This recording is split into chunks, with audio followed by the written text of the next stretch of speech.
All right, so today we're diving into a pretty radical philosophy of screenwriting. This isn't about chasing the latest formula or what's trendy.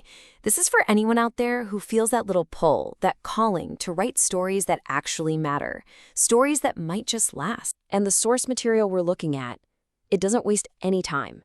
I mean, it kicks off with this line. It's direct, it's almost confrontational.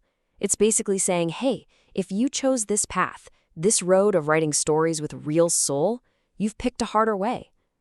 But it also hints that there's something really beautiful in that kind of foolishness. So who is this really for? Well, it's for that writer who wants to do more than just entertain. It's for the person who wants their stories to heal something, or to just remind people that there's goodness out there even in a pretty cynical world. And the central promise here is that the way to do it is to kind of ignore the conventional rules and instead embrace a much deeper identity. Which brings us to our first big idea. A different kind of calling.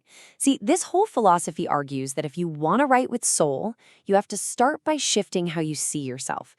It's not really about what you do, it's about who you are. And this slide just lays it out perfectly.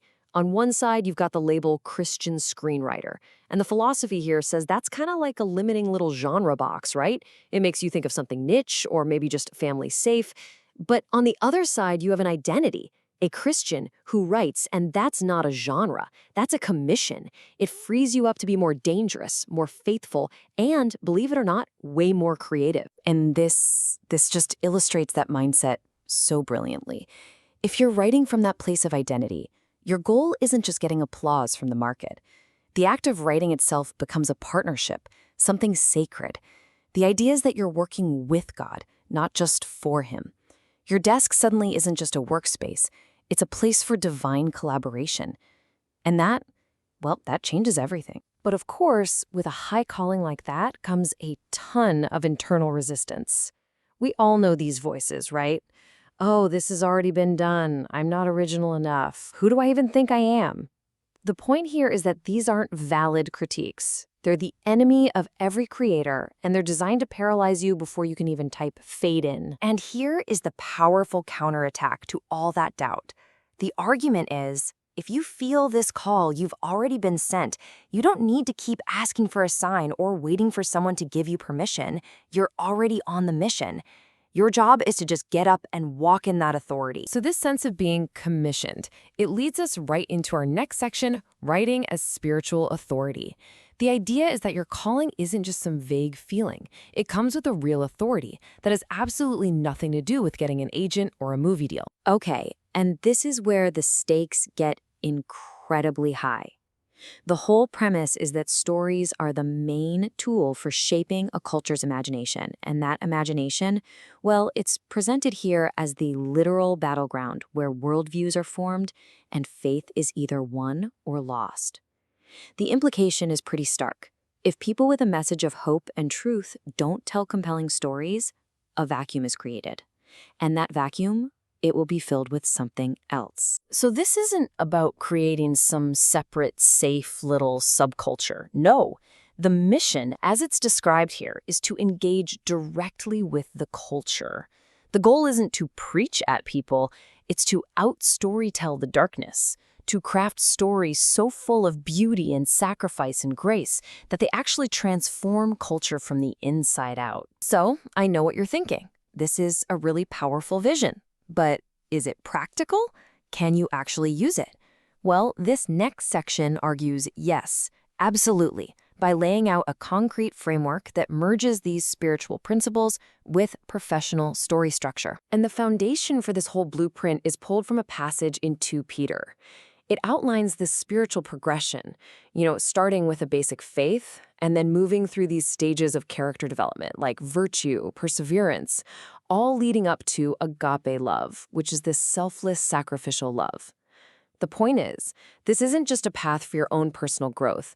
It's a sanctified story arc for your character's transformation. Now, how does that spiritual map connect to, actually writing a screenplay? The philosophy turns to a really well-known industry tool, Michael Hodge's 6-stage story structure.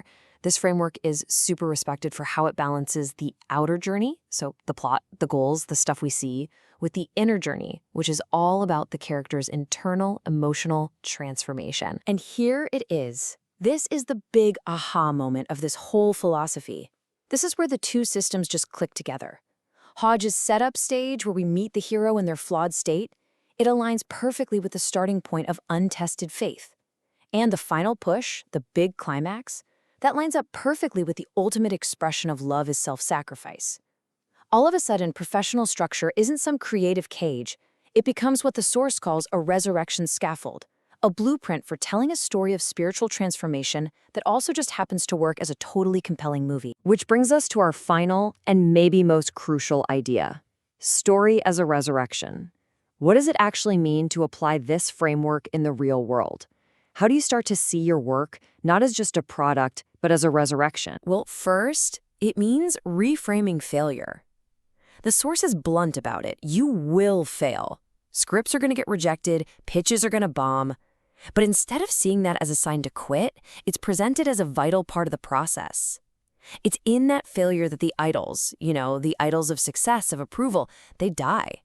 And what's left behind is just pure, simple obedience to the call. In this might be the most liberating piece of advice in this entire thing.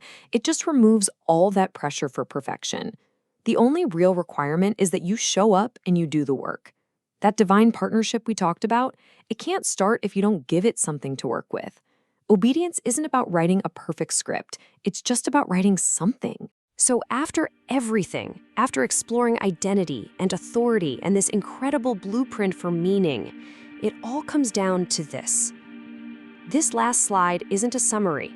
It's a direct challenge to you. If all of this is true, if storytelling has stakes this high, and if you have, in fact, been commissioned, then what is the story that you were sent to write?